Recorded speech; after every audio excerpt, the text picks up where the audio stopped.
Preparem-se para mergulhar no mundo da utopia e da ficção científica. Vocês nos mandaram um trecho de um livro que, bem, ele explora como a ficção científica, imagina utopias, né? Sociedades melhores, ideais, e o material é denso, então a gente está aqui para destacar as partes mais, digamos, instigantes. O texto é bem acadêmico, vai além dos clássicos, sabe, tipo aqueles romances utópicos, explora o que o autor chama de impulso utópico, algo que aparece em lugares que a gente nem espera. Interessante. Tipo, não é só descrever um mundo perfeito, tem algo mais, profundo. Isso. O livro argumenta que a utopia não é só um projeto de sociedade ideal, é tipo um desejo humano, sabe, um anseio por algo melhor que se mostra de várias formas. Entendi. E a ficção científica entra como nesse anseio. É pelas histórias futuristas. Em parte, assim. A ficção científica nos joga em futuros, brinca com viagem no tempo, distorce nossa noção de tempo, né? Mas isso, na verdade, se liga a questões mais profundas. Como os indivíduos vivem o tempo dentro da história? Aí que fica interessante. O texto usa a trilogia de Marte do Kim Stanley Robinson, lembra? Os colonos vivem muito mais que a gente. Então eles sentem as mudanças históricas de um jeito. Nossa, a gente nem consegue imaginar. É como se fossem séculos de evolução social. Primeira mão. O que você acha? É um exemplo perfeito de como a ficção científica nos faz repensar nossa relação com o tempo, com a história. Os colonos de Robinson, eles experimentam a história não como algo distante, mas como uma realidade, sabe? Com tudo que ela tem de complexo, de contraditório. E isso nos faz pensar como nossa percepção limitada do tempo influencia nossa visão de futuro e de utopia. Me fez pensar em como a gente quer resultados rápidos, né? Mas mudanças grandes levam tempo. Mas o texto também fala de outro ponto. Construir uma utopia não é só ter grandes ideias. Envolve coisas práticas, tipo design, arquitetura, novos modos de vida. Sim, ele destaca o movimento Bauhaus, por exemplo. Arquitetos, gente que queria construir um mundo melhor através do design, sabe? É um lembrete de que a utopia pode ser ao mesmo tempo idealista e prática. Pensar em design como algo utópico. É novo para mim. Mas, peraí, o texto também fala de um paradoxo, né? A figura do fundador utópico. Exato. É a tensão em torno da figura que funda uma sociedade utópica. Ele é crucial para criar esse novo mundo, mas o poder dele pode gerar problemas, controle e até tirania. É um dilema. Como equilibrar a visão de um futuro melhor com os perigos da autoridade. É verdade. E o texto usa a utopia do Thomas More e o príncipe do Maquiavel para mostrar as diferenças, né? More imagina uma sociedade baseada na razão, na comunidade. Maquiavel foca na necessidade de um líder forte, até implacável, para gerar mudança. E essa comparação nos leva a uma pergunta. Que tipo de liderança a gente precisa para alcançar uma sociedade utópica? Dá para equilibrar a liberdade com o bem de todos. E aí a gente se conecta com a gente mesmo. O texto explora como a literatura utópica é uma forma de realizar desejos, tanto do autor quanto do leitor.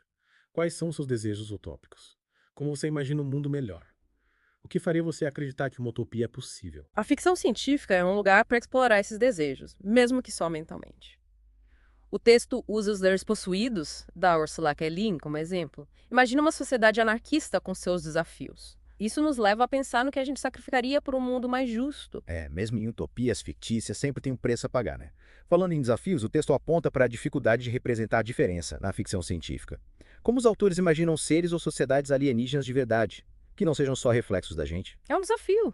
Criar algo genuinamente outro. Solaris, do Stanisław Lem, um ótimo exemplo. Um oceano alienígena que se comunica através de memórias, de desejos humanos.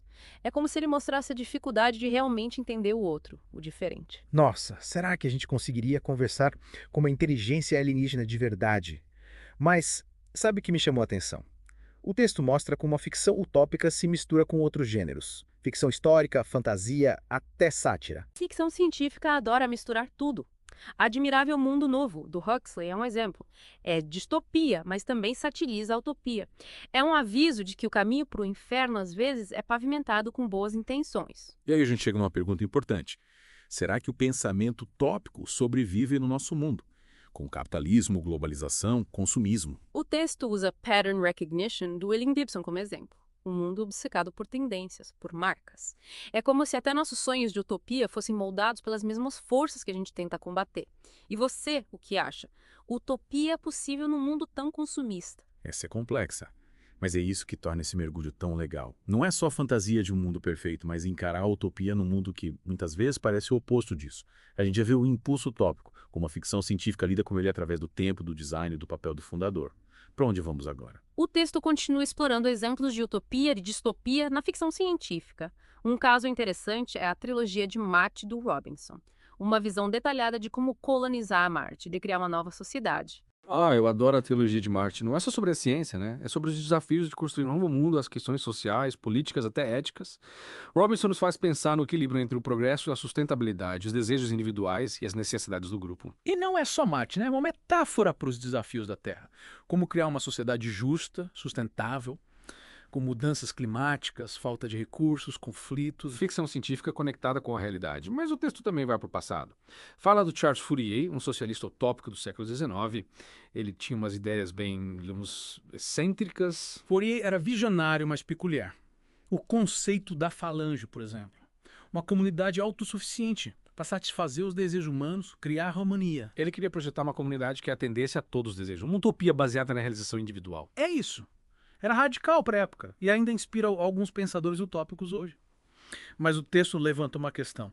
A utopia combina com o individualismo. Será que a gente precisa repensar o eu para imaginar um mundo melhor? Boa pergunta. Uma sociedade utópica exige que a gente abra mão de algumas coisas, que a gente coloque o bem comum acima dos desejos individuais. Me lembra aquelas histórias de ficção científica onde as pessoas se fundem, abandonam a identidade individual. O texto usa Philip K. Dick para explorar isso. Identidades fragmentadas, a dificuldade de ter empatia no mundo tecnológico. Os personagens de Dick lutam para se definir num mundo onde a realidade muda o tempo todo. É tipo aquele lance de baixar a consciência para um computador, fundir com a IA. O que significa ser humano quando a tecnologia mistura o eu com o outro? É isso que faz essas utopias tão interessantes. Elas nos fazem pensar no que é ser humano, viver em sociedade, lutar por algo melhor, mesmo que esse algo melhor seja difícil de alcançar. Acho que por hoje já falamos bastante.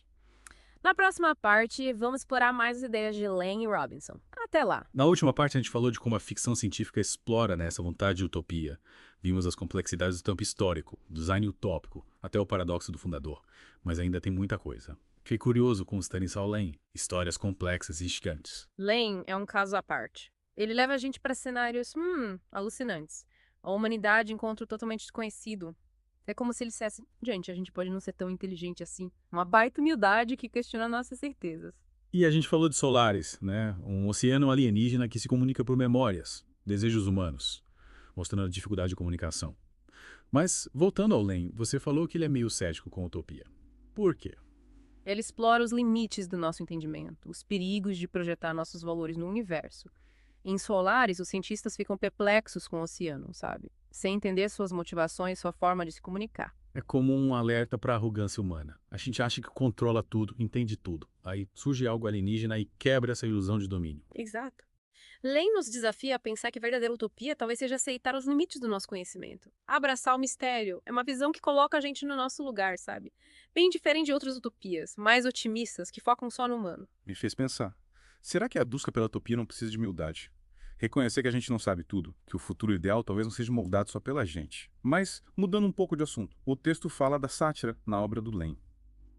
Ele usa a sátira para criticar a utopia em algumas histórias. Um exemplo forte é o Congresso Futurológico. Uma viagem maluca por um futuro onde a tecnologia cria simulações perfeitas da realidade. O protagonista está num congresso e todo mundo acha que vive numa utopia. Mas, na verdade, é uma alucinação em massa causada por drogas. Tipo, todo mundo viajando no LSD coletivo e achando que aquilo é real. Parece coisa do Philip K. Dick. Isso em paralelo, sim.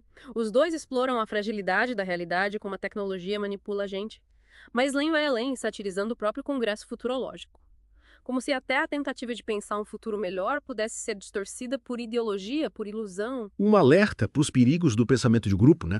E como as utopias podem ser sedutoras, principalmente com tecnologia avançada. Falando em utopias, o texto nos leva para o Kim Stanley Robinson. Grandes visões de futuro. O que diferencia ele? Robinson é fascinante. Ele mistura conhecimento de ciência, tecnologia, com compromisso com justiça social, com o meio ambiente. A trilogia de Marte, que a gente já citou, é um exemplo da utopia dele. Não é só colonizar, é criar uma sociedade justa, sustentável. E ele faz isso muito bem. Mistura os detalhes técnicos com as relações humanas, as lutas políticas. Os personagens debatem como construir essa nova sociedade. As questões de democracia, recursos, até a arte, a cultura, é utopia e ação para seus acertos e erros. E é isso que faz a obra dele ser tão interessante. Ele reconhece as dificuldades, mas não perde a esperança. Robinson não foge das perguntas difíceis, não dá respostas fáceis. As utopias dele são um trabalho em progresso, sempre evoluindo. É como se ele dissesse, olha, utopia não é um destino, é uma jornada. E vai ser difícil, confusa, frustrante, mas vale a pena. Exato. Isso nos leva a outro ponto. O papel do fundador utópico. Já falamos disso, mas a trilogia de Marte explora a liderança na utopia. Sim, os personagens que lideram a colonização de Marte são gênios, mas também são imperfeitos. Têm suas próprias ideias, seus interesses. E eles brigam, né? Se desentendem sobre o melhor caminho. Tem uma tensão entre o progresso e a ética. Lembra do paradoxo do fundador: equilibrar a visão com os perigos do poder. Um personagem interessante é o Sax Russell, um físico brilhante obcecado por Marte. Ele quer ir além e correr riscos que outros acham loucura. Um visionário, mas às vezes arrogante, sabe? Não liga pra quem discorda dele. E o Anne Claiborne, bióloga, mais cautelosa, preocupada com o impacto ambiental, a voz da razão, questionando os planos do Sax. É o clássico conflito entre progresso e sustentabilidade. E não é só ciência, ecologia. É política também. Robinson mostra as ideologias que surgem em Marte. Tem gente que defende um governo centralizado, outros querem anarquia, democracia direta, um reflexo das lutas políticas da Terra. Ele usa Marte para explorar essas questões políticas de sempre. Não é só imaginar um novo mundo, é reimaginar a sociedade. Que tipo de sistema político seria ideal numa utopia? Quais os desafios, as vantagens? É a força da ficção utópica. Ela vai além da nossa realidade e imagina outras formas de viver, de se organizar, de se relacionar com o mundo. Um espaço para pensar o que poderia ser, mesmo que pareça impossível. E não é só imaginar mundos perfeitos, é confrontar os limites do nosso pensamento, os desafios de transformar ideias em realidade. É um lembrete de que até nos sonhos mais otimistas sempre vai ter, sei lá, obstáculos, concessões, consequências inesperadas. Mas isso não significa que a gente vai parar de sonhar. Como saber o que buscar se a gente não imaginar algo diferente? Com certeza. A utopia, essa vontade de um mundo melhor, é uma força poderosa. Mesmo que nem sempre dê certo, ela nos inspira a lutar, a desafiar o que está aí, a imaginar o que parece impossível. E a ficção científica nos dá um mapa, né, para a gente explorar esses caminhos, questionar, buscar um futuro melhor, mais justo e igualitário. O que mais a gente pode aprender com esses autores, com essas obras? O que mais o texto revela sobre essa busca pela utopia? Nossa, nas últimas partes a gente viajou por várias utopias na ficção científica, né? Vimos a crítica do Lane, o otimismo do Robinson, a figura do fundador. Me diz uma coisa, você acha que essas histórias, além de nos levarem para outros mundos, também criticam a nossa sociedade? Com certeza. A ficção utópica serve para expor as injustiças, desafiar o sistema, sabe? Nos fazer repensar como a gente vive, como a gente se organiza. É como usar a utopia para mostrar os problemas do presente. E como isso funciona? Tem algum exemplo? Claro, um clássico é a Utopia do Thomas More, lá do século XVI. A sociedade da utopia baseada na comunidade, na igualdade, sem propriedade privada, imagina, naquela época. Era uma crítica fortíssima aos sistemas da época, né? Então ele usou a utopia para mostrar as desigualdades da sociedade dele. É como mostrar um espelho e dizer, olha, pode ser diferente, a gente não precisa aceitar isso. Me fez pensar em como a ficção utópica nos inspira a buscar alternativas. E as críticas sociais. Também tem. O Conto da Aia, da Margaret Atwood, é uma distopia que critica o patriarcado, a opressão das mulheres. É um alerta, sabe, de como a gente pode perder a liberdade e como é importante lutar por direitos. O Conto da Aia é um exemplo forte de como a ficção utópica nos alerta, né? Mas, pensando bem, tem críticas mais sutis também, tipo ao dia a dia. Sim. A utopia também mostra como nossas rotinas, hábitos contribuem para os problemas. Ela expõe o consumismo, a alienação da tecnologia, como a gente aceita a desigualdade sem perceber. É pessoal político, como dizem. Nossas escolhas impactam a sociedade. E a ficção utópica mostra isso. É isso. E ela nos ajuda a ter mais consciência disso, a enxergar o todo como as forças sociais moldam a gente. Então a ficção utópica nos leva a questionar, a desafiar, a imaginar outras possibilidades. Exatamente. É um despertar da consciência. Ela tira a gente da zona de conforto, nos faz questionar nossas crenças e pensar que tipo de mundo a gente quer. Nossa, que viagem foi esse mergulho. Começamos lá na teoria da utopia e chegamos nos desafios de construir um mundo melhor. Vimos grandes sonhos, alertas, líderes complexos, tecnologia, crítica social, mas, no fundo, a gente aprendeu que a utopia não é só um lugar, é um caminho, uma busca por algo melhor. Uma busca que todos nós podemos participar. Pensar em utopia não é só para filósofos, escritores, é para quem quer imaginar um mundo diferente e trabalhar para que ele aconteça. E para você que está aí ouvindo, o convite é para continuar explorando, questionando e imaginando, construindo o futuro que vale a pena. A utopia pode estar mais perto do que a gente pensa, basta ter coragem de sonhar e vontade de agir. Valeu por mergulhar com a gente. Até a próxima.